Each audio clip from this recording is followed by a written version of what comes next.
G'day, it's Clayton from Planet Canada with another Cabinet Vision tutorial. Welcome back. And we're going to begin with a question for you. What on earth is this? I'm asking you because I remember when I started learning Cabinet Vision, I had no idea what the vertical position meant.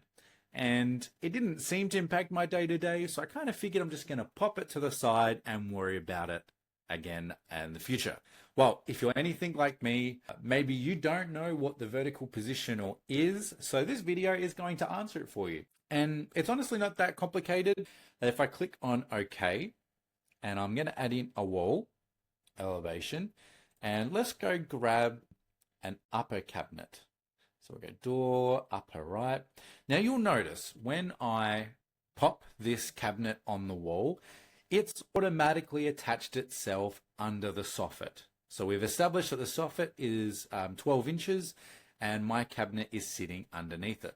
However, what you may not know is if I right click on a cabinet and go to save as and then advanced, there is this little tab here with placement.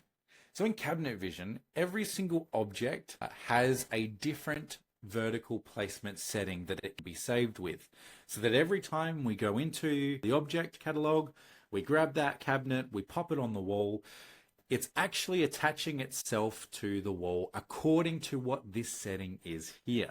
So for our base cabinets, they're obviously attaching themselves on top of the floor. For our uppers, they're under the soffit, and you'll notice that I have the option here above positional and below positional. So you've probably put in two and two together now. The vertical positional is an imaginary line on our wall that we can choose the height of, so that when we have a cabinet saved to our catalog that is referencing itself to this positional setting, it will automatically attach itself to that.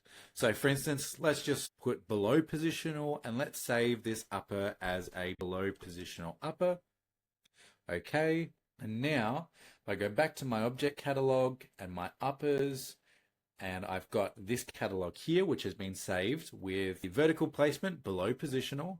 Now you'll notice that it is placed itself at that imaginary line.